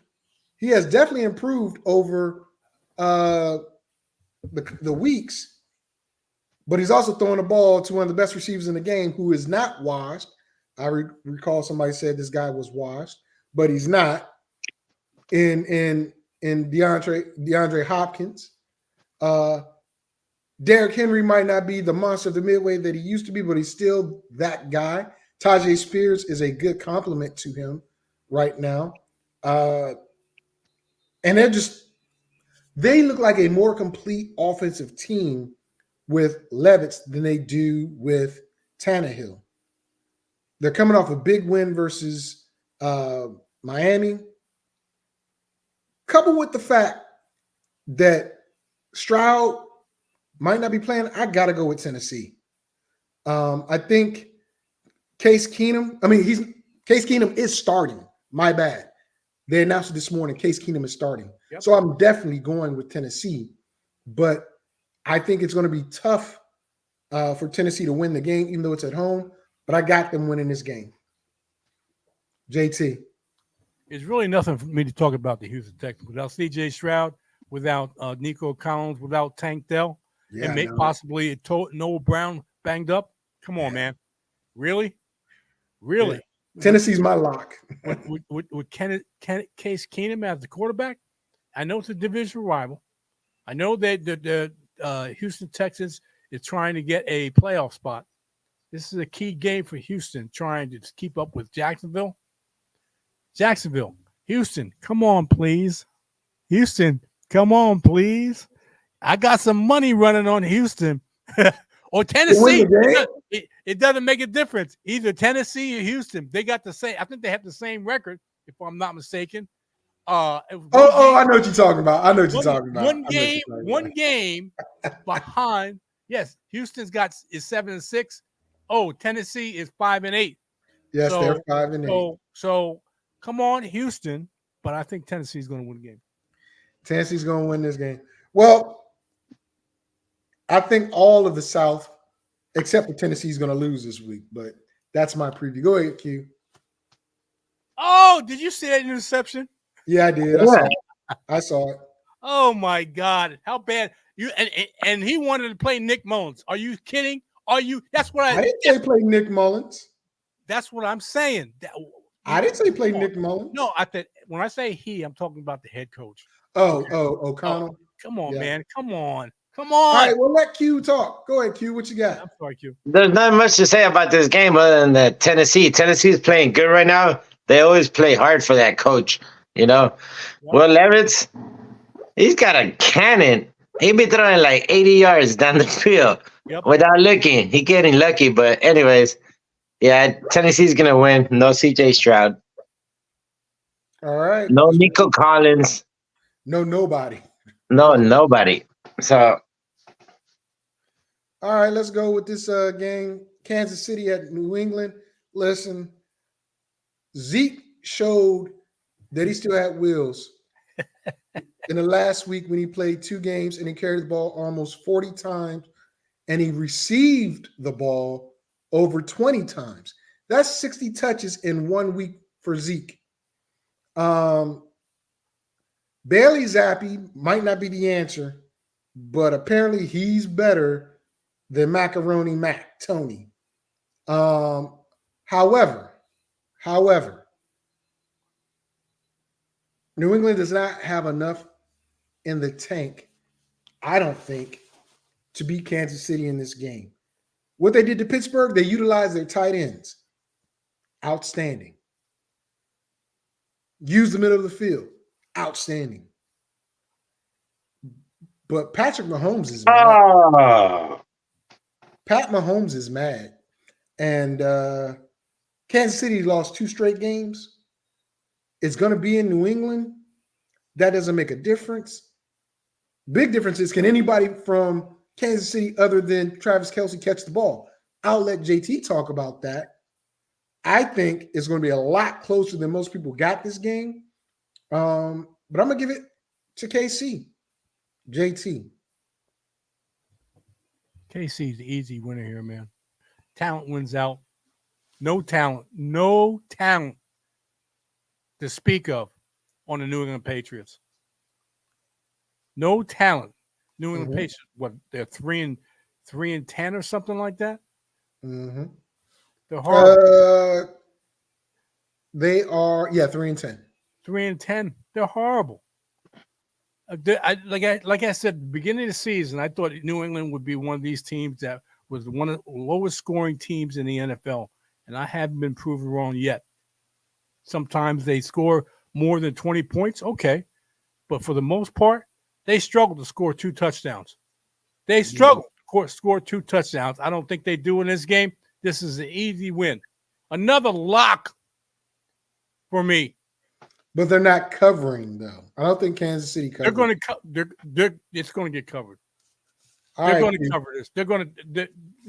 Q said it right. Patrick Mahomes is pissed off, and I think I said that. I don't think you said that. Whoever said it. Patrick Mahomes is pissed off. I can't determine whether you or him or pretty much the same. Okay. Yeah, I mean,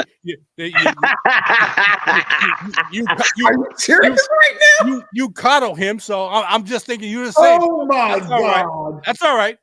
So I'm thinking, okay, Kansas City. Whoever said it, I don't care who said it, but it was said that Patrick Mahomes is pissed off. So and he's going to take it out at one of the franchises that the NFL loves in the New England Patriots. I don't think Jerry's paying attention to who's saying anything. Go ahead, Q. Let me tell you, Patrick Mahomes, a.k.a. Kermit the Frog, he's never been this mad since Miss Piggy cheated on him on the show. So I think he's going to take out all his anger on the Patriots. This is going to be a blowout banger. The Kansas City is going to win at least by 10 points. Okay. That defense is going to run circles over New England's offense. That's right, Vic. That was funny, Jerry. I'm sorry. Okay, next game. You know what? Even though this should be the easiest game or one of the easier games to call, I'm skeptical. San Fran goes to Arizona. With Kyler Murray back in the saddle, Arizona's look like they're a legit team, even though they don't have all the weapons that they should have. It's a divisional game. That's the big part. It's a divisional game.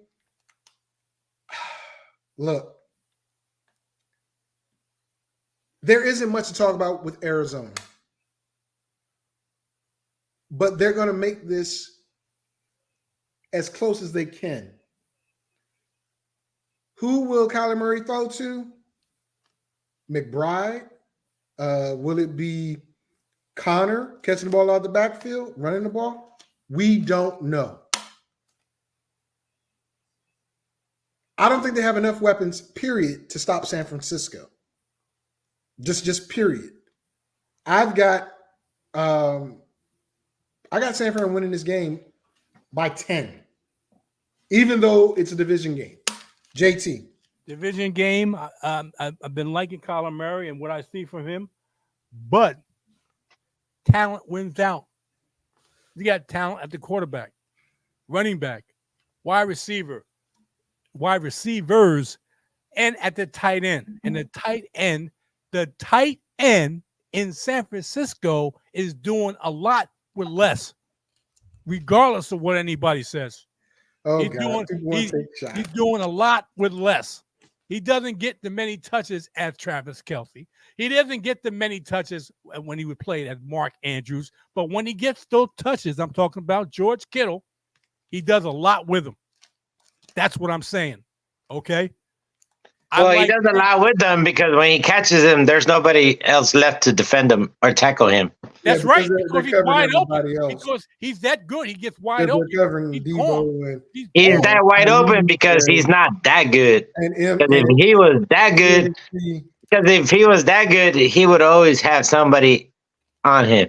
Oh, and it will hey, always be top. hey, look. But anyway, who you picking? That's Who the you picking? offensive scheme of Kyle Shanahan to be True. able to get guys wide open, and that's what Ex- happens. Exactly, but that doesn't mean Kittle is a You know what? top 3 tight end. You know what? He's a very good tight end, but He's not a in the very top he's 5. a very good tight end, and he does what he's supposed to do in fantasy. That's all that counts. Okay. That's all that counts. I like San Francisco in the beginning. I said there's too much talent. I'm talking. Okay, Q. Okay. And I'm talking to the guy right next to me. Okay, Q. No problem. No problem. Memo. No problem. Oh, I'm sorry. I'm mistaking you for Victor. I'm sorry. I apologize. We're gonna get you a new prescription, bro. We're gonna get you a new prescription. You I apologize. go right ahead, Q. God. Because this dude is off. This dude is way off. Go ahead. I think Arizona is one of those teams that always gets San Francisco trouble. You know, they do just because the way, especially with Kyler Murray. So I think it's going to be a close game. I don't think it's going to be a blowout, but I mean, at the end, San Francisco they're going to the Super Bowl, bro. They have too much, so they're going to win the game. But it's not going to be a blowout like everybody. I don't think they're going to cover that 12. Yeah, and that 12, that's why I said 10. I'm not going to cover 12, but I think it'll be 10. I would definitely, if I had a teaser, I'd put them in the teaser to cover 10. I mean, to cover at least 9 or 9.5, whatever it is. But all right, moving on to this game, which is a good game only for me. The Rams and Washington.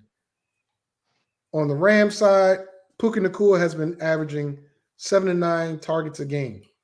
He's stealing my thunder from Cooper Kupp, but it's okay. It's okay. Kerryon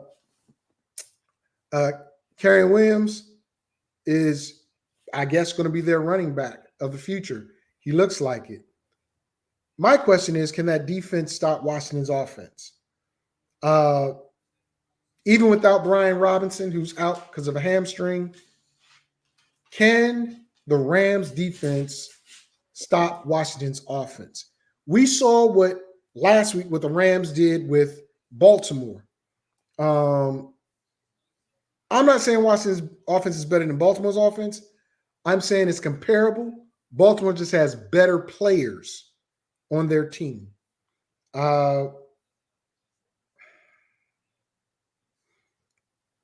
This is in LA. Now, I don't know, gentlemen. Q, maybe we can talk to it. I don't know if the crowd's going to be pro-Rams or pro-Washington because normally the away team in that stadium has more fans. Washington sucks. We suck. But I just don't know. I'm going to pick Washington only because I think the Rams are coming into this game in the playoff hunt, right? And they see Washington as a speed bump. Washington is going to have to use Rodriguez and Gibson to run the ball without Brian Robinson. To me, that says Washington's going to throw the ball 50 times again. The Rams secondary is not that good. It just isn't. But can Washington, can Aaron Donald be stopped is my question. I don't know. I hope so. We'll see. But I'm going to pick Washington in a mild upset because I think both teams are comparable. I just think Washington will be able to score just a tad bit more than the Rams. JT. Such a homer pick. Such a homer pick. Not a homer pick. That was a straight homer pick. How can you say Washington and the Rams are comparable, bro? They Not are. even close. Not even They are. They are Not even no. Not even close, Vic. Come on, man. Not even, Stop bro. being a parrot. Not even close. Stop being a parrot. Go ahead, Let me put JT. it this way. You should not be able to. You should not be able to discuss on your teams because you're blindsided. You're blinded. No, I'm not. Blinder. I haven't picked Washington. I have not picked Washington in like 3 weeks. Yeah, okay. How can you say they're comparable to the Rams, bro? Come on. Because they are. Close. Oh, they're not even close. Yes, Come they are. on, man. Yes, sir. This is from the New York Post. and I don't care about the New York Post. Wait a minute. Let me finish. This is from the New York Post because I'm talking about your Washington Commanders. So it's my turn to talk about the Washington Commanders. Am I right? Thank you very much. It looks like Ron Rivera will be out of a job with the Commanders once this season ends.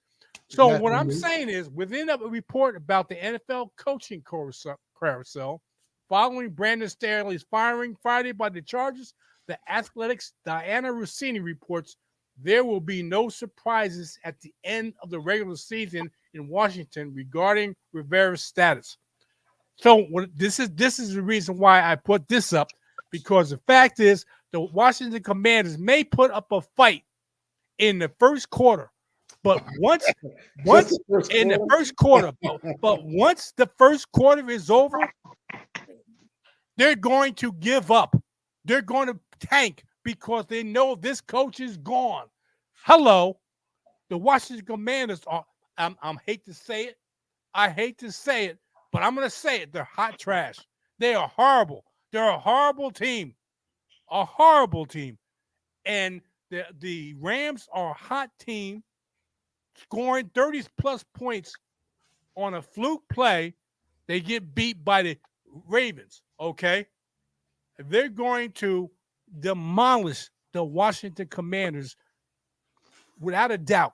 I like the Washington Commanders to win this game. I mean, Washington Commanders to lose this game easily, and Rams to win this game with no problem. I can't believe anybody can pick the Washington Commanders and say that the Washington Commanders are on par. Are on par. Okay, moving on. You gotta be kidding me. On par. On par with the Rams. I don't know why you're yelling. You're probably on par with the Rams. Go ahead, Q. You talking about? Go ahead, Q. I'm not going to allow him to continue to yell. Go ahead. Anyway, I don't care what you say, Vic. He's still talking. Can you just let Q talk? Thank you. I don't care what you say, Vic. That was such a homer pick, whatever. That was like one of the worst comments you've said all year, that they're comparable. But anyway, let me tell you, this is one of the few, but this is going to be one of the few LA Rams home games where they actually have home field advantage with the fans. Because they're selling the tickets for like $100, $150 at SoFi. They never go that low. That means the visitors aren't trying to come watch the Washington Commanders. Right. They don't want to go watch this hot trash. Comparable. Can you let Q finish? He finished. No, he's not. I'm not finished yet. Anyway, I think the Rams are going to blow them out. I think it will be a high-scoring game. It's going to be a high-scoring game, but the Rams, they're legit, especially on offense, bro. And that Washington Commander defense ain't stopping them at all. Okay, Vic, are you done? Okay, let's move on. Are you done, Dallas Vic? versus Are you Buffalo. done, Vic? We're on Dallas versus Buffalo. Well, we've moved past Washington and the Rams. Is Vic done? I want to make sure Vic is done.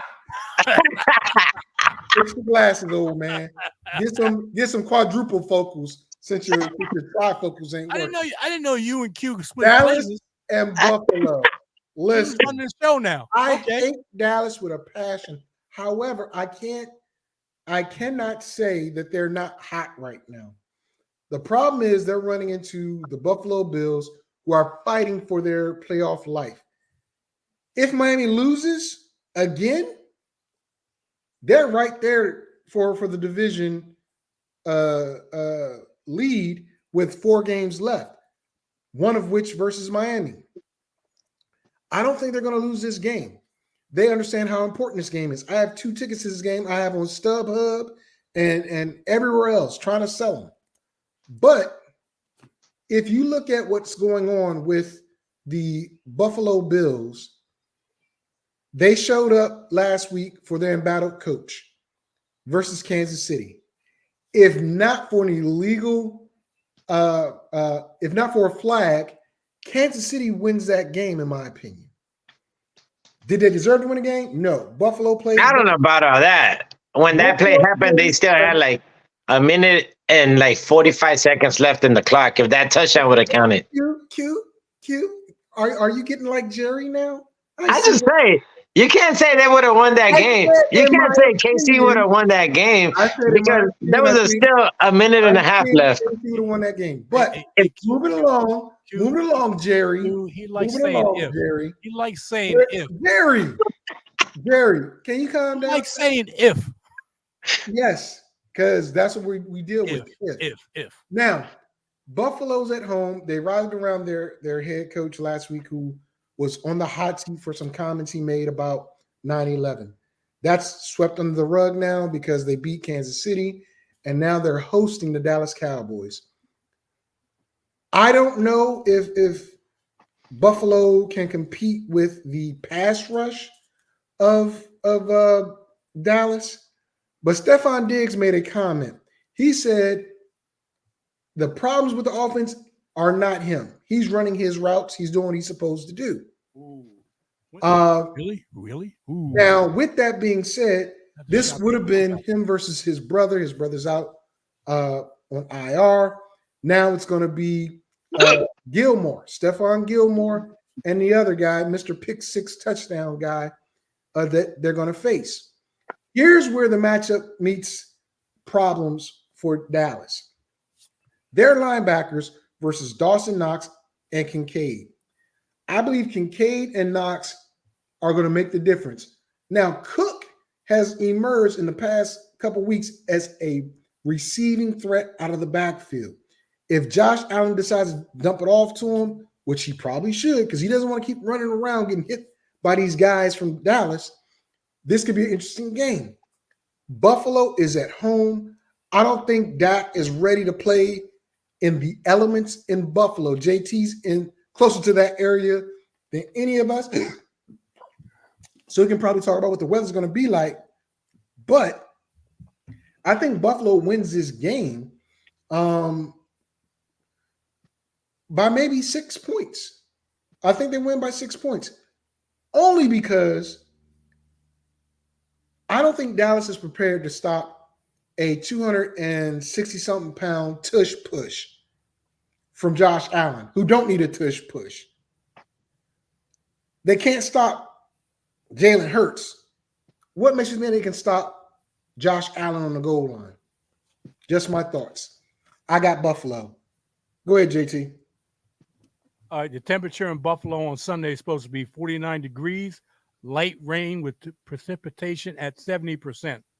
Okay, humidity at 81%, winds at 20 miles an hour. Okay. 20 miles per hour?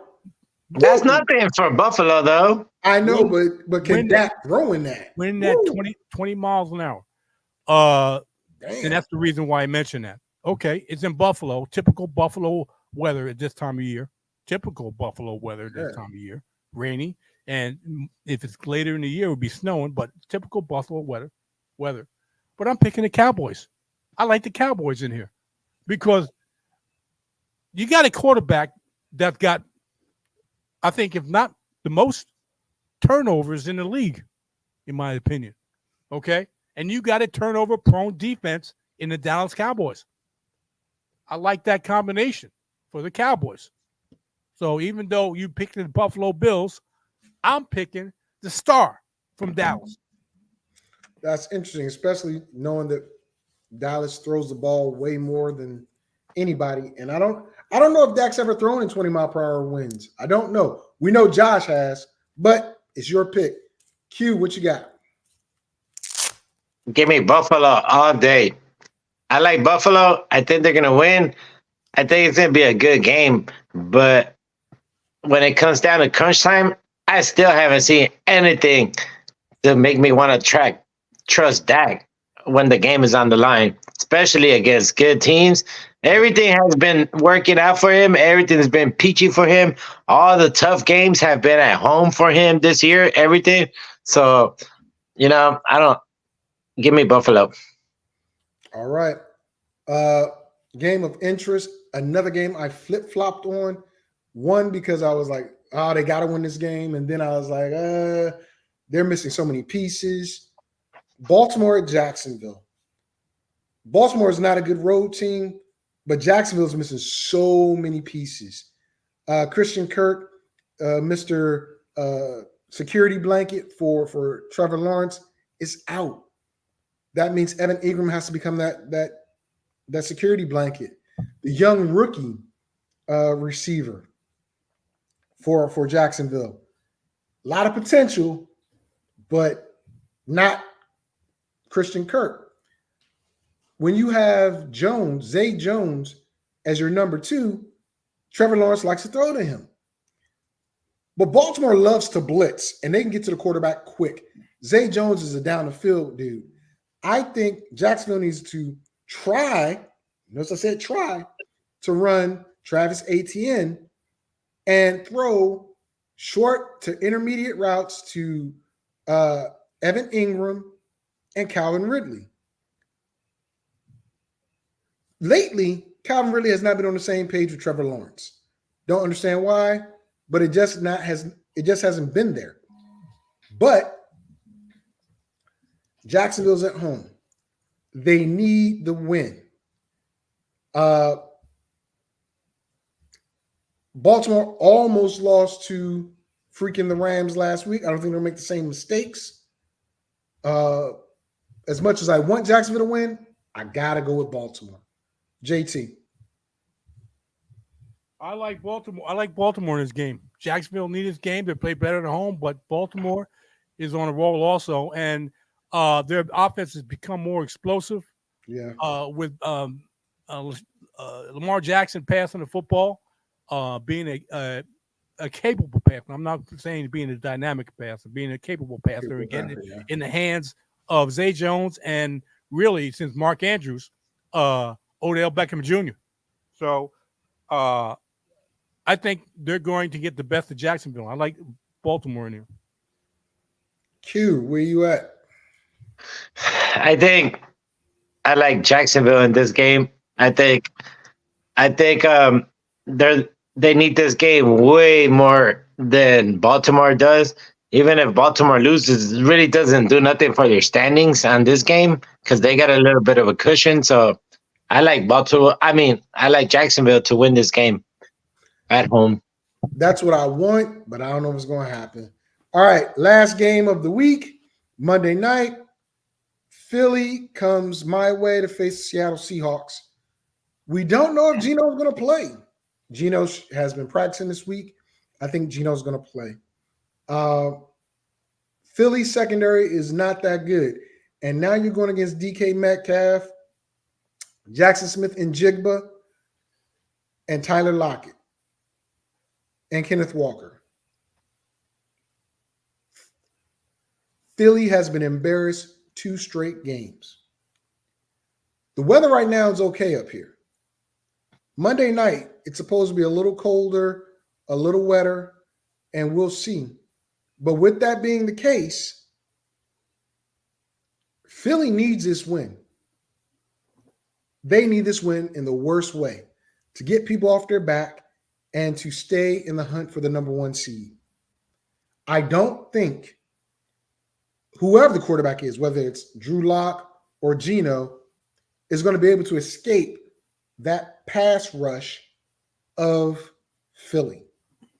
Can they stop the run? We'll see. It should be a run game, but we'll see. Philly's going to try to get it to the point where Geno or Lock is trying to beat him. I got to go with Philly. JT, my bad. JT. I like Philly in this game. To me, this is a get-right game for Philly. You know what Seattle wants to do? They want to run the football. What's the best suit? What's the best thing that Philly does? defend against the run. So with that being, they're going to try to make Seattle one-dimensional. That means either Drew Lock or Geno has to put the ball up in the air. Philly's weakness is against the pass. Okay. If the quarterback in Seattle can keep upright, they may be effective in the passing game. Minnesota just got a long touchdown by Jordan Addison, by the way. Okay. Yeah, that happened like 3 minutes ago. Okay. You know what? Anyway, since thanks for the interruption, Vic. You're welcome. Vic.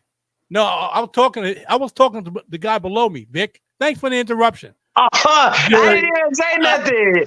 Vic did. The one to my right is Q. Oh, I can arrange it so that happens. Thanks.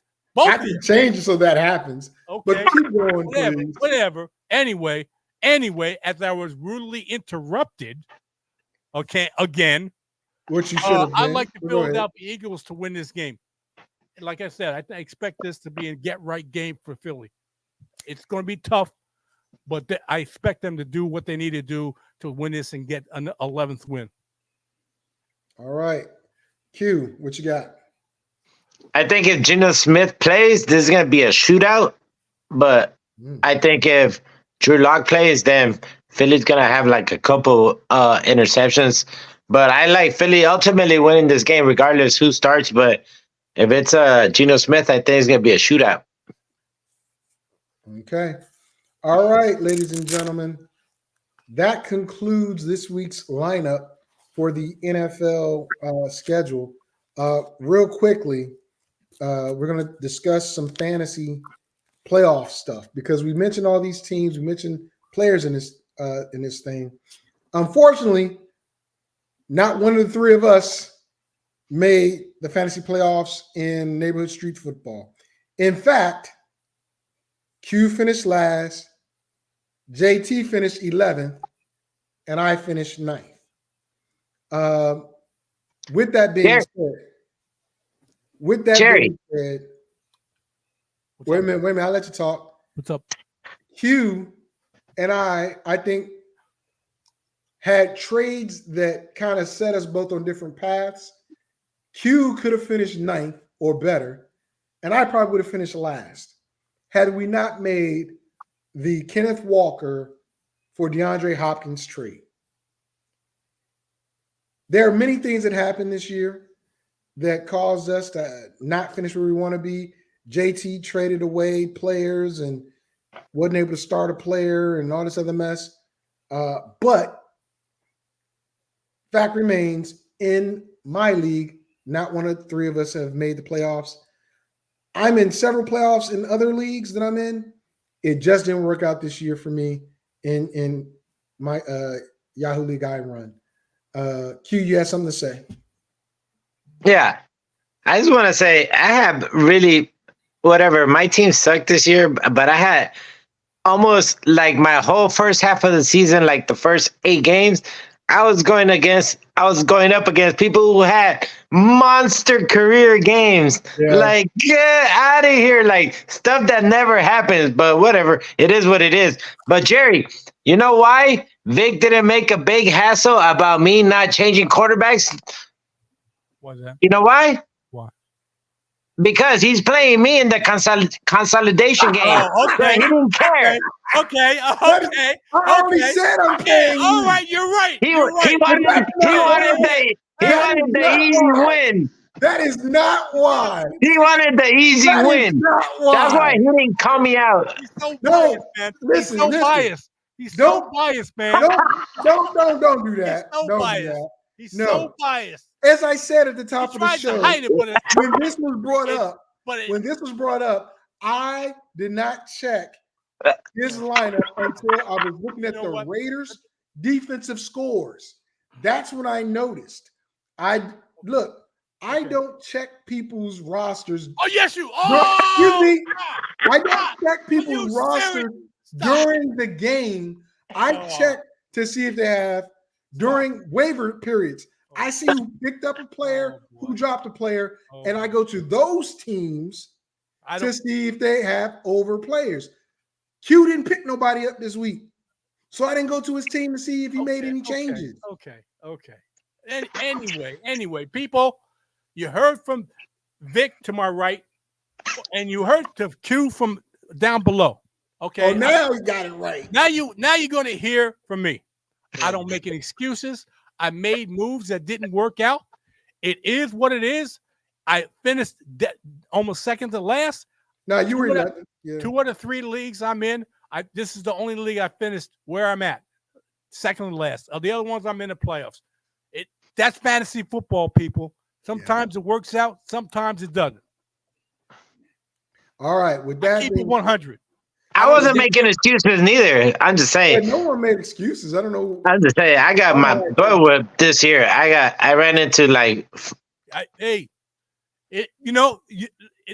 It's a lot of luck and some skill, and it's a lot of luck. And you got unlucky that you ran into a buzzsaw.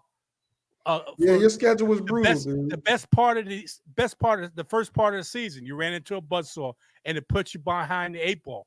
And it is what it is, man. Sometimes it happens like that. Sometimes it don't. And I whatever. I just take it and move on. It's just one season. I'm always going to play next season. I'm not worried about it. I'm not going to lose sleep over it. This is the first time I've ever finished last. Ever. Well, you can't say that anymore. I just said this is the first time and last time. You can say it if it was the first time. You can say that. Well, welcome to the club because I finished last before, so I know how it feels. He's going to say a lot.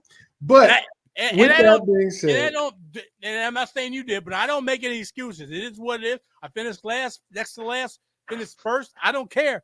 It is what it is. It happens. It happens. With that being said, ladies and gentlemen, this is the first week of most league fantasy playoffs. Hopefully you listened to some of the stuff we said about various players. As next week, we're going to go over the schedule, but it's going to be an emphasis on fantasy players as you get ready for your semifinals if you're in the quarterfinals. I'll let Jerry know. In TSA Elite, I am the #1 seed. I have a bye week, and I'm going to whoop everybody's ass because here's my lineup. My lineup happens to be, let me get to it. Hey, before I say that, let me say this. Q, this is a segment where Victor starts bragging.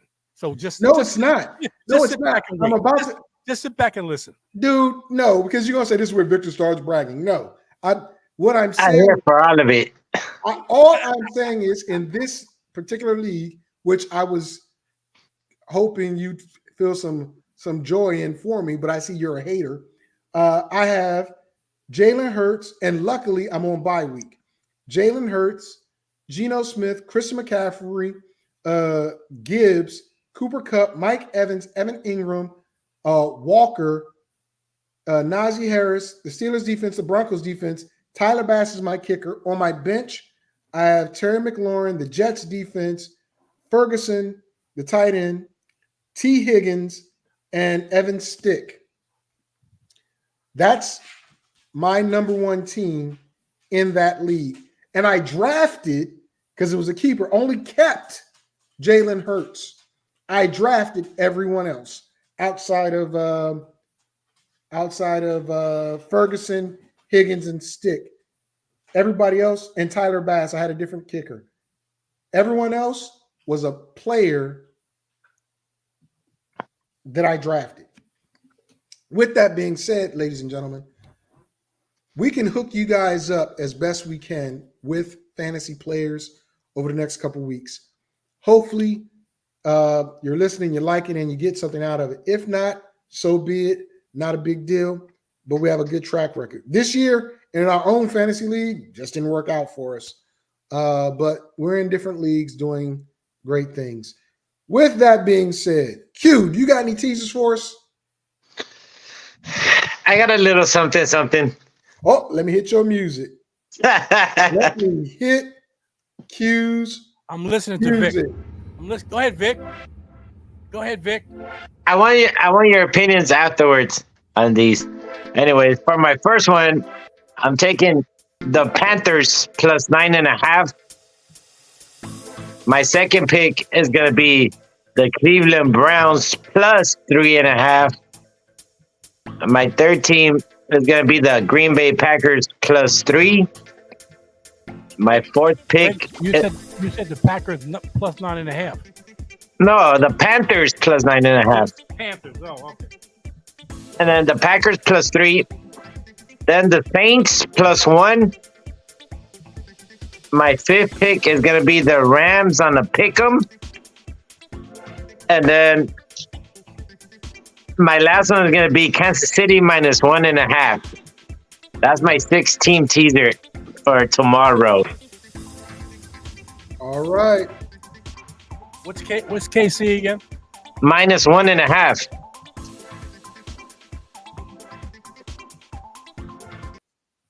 All right. Those are Q's teasers. You want my honest opinion? On air or off air? No, you can give it on air. I don't like that teaser, bro. That's cool. I don't like it. That means it's going to win. Well, I mean, there are a couple in there. I'm like, I don't think that 9 points for Carolina's gonna be there. That's just me.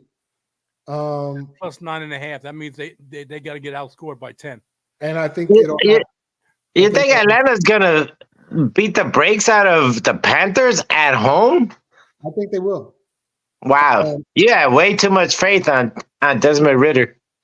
Way too much. I've got a better bead on San Fran covering 3.5 or covering 3 on Arizona for that. Well, if that's the case, I would rather take Arizona plus 18.5. That's true. That game I would put in there opposed to the Panther game. But Right. That and which one? You don't like the Rams. Well, in the pick'em, yeah, I don't like the Rams in the pick'em. You know why you don't like them? Because they're playing Washington. So I know them. But I do like the over.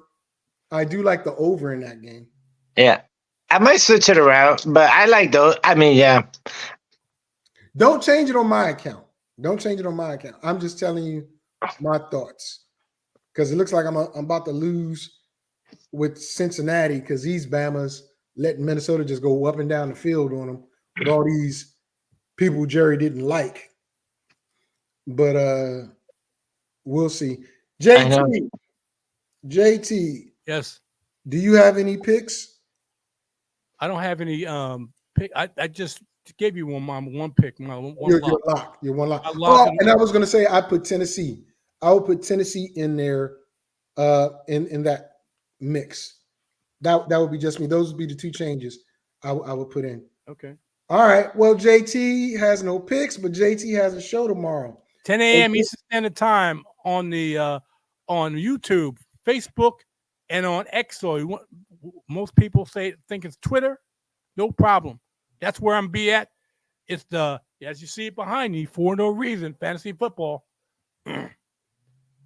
And what are you talking about? We're talking about, quite naturally, we're talking about week 15 fantasy playoffs. I got a couple of players, at least a couple, could be a few, that you may want to replace Tyreek Hill if he doesn't play. He may not play. And I'm telling you, people, these are going to be some surprises, but we're shooting for the moon here. Since you may lose Tyreek Hill, and I'm one of them. I have Tyreek Hill on one of my playoff games, and I may lose him. And I have the person I want to replace him with. So I'm doing what I say other people to do, that I'm going to do. 10 a.m. Eastern Standard Time on For No Reason Fantasy Football. Be there. All right. With that being said, thank y'all for listening. Thank y'all for watching. Samuel Aranda. Yeah, I got your government now. I'm gonna mess with your Social Security. Oh, wow. Thanks for tuning in, Sammy. or Two-time being here champ. from the room. Two-time champ. 1.5. Why do you got to Two-time. do that? You know that triggers me. You know that triggers I me. care less. He's two-time champ. He's 1.5. He's It runs in the family. Hey, With that being said, it is what thank you, Tony, for it's in the chiming in as genes. well. It's in the genes. Q, welcome back. We love you.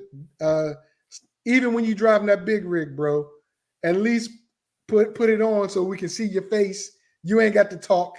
I just want you in the place.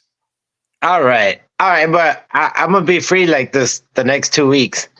So Outstanding. I'll be. Brother. Okay. So next week, what is today's the 16th? Oh, so next week it'll be just before Christmas. It'll How be about that, Victor? Man, you must have a college education. one better than yours. You realize that. Anyway, you see, why are you taking shots? Something wrong with you today, man. Wow. Why are you taking shots? I'm impressed. You on your It game. doesn't take much to impress you. But with that being the case, we'll be in a festive spirit next week. Hopefully. Well, one of my children are coming home today, so hopefully they don't drive me crazy, but we shall see. My daughter just got here yesterday. So yeah. Proud Papa. All right. With that being said, I want to thank you all for tuning in, watching, and my co-host JT as well as Q. And we appreciate all of you for what you do and support you give us. So with that being said, I'm not going to hit the wrong thing this time. Out. Peace. Fantasy, sports, and politics. Get ready to rumble! You wanna talk smack? You in the right place. So take a step back before I get all up in your Remember, face. because I don't remember. I remember every bit of this. The other dudes holding on the phone line. Your voice will be heard, sir. Next caller, please. Oh! Jerry's going to get him. Fantasy, sports, and politics. Fantasy, sports, and politics. Fantasy, sports, and politics. Fantasy, sports, and politics. Listeners are asking questions about this week's games,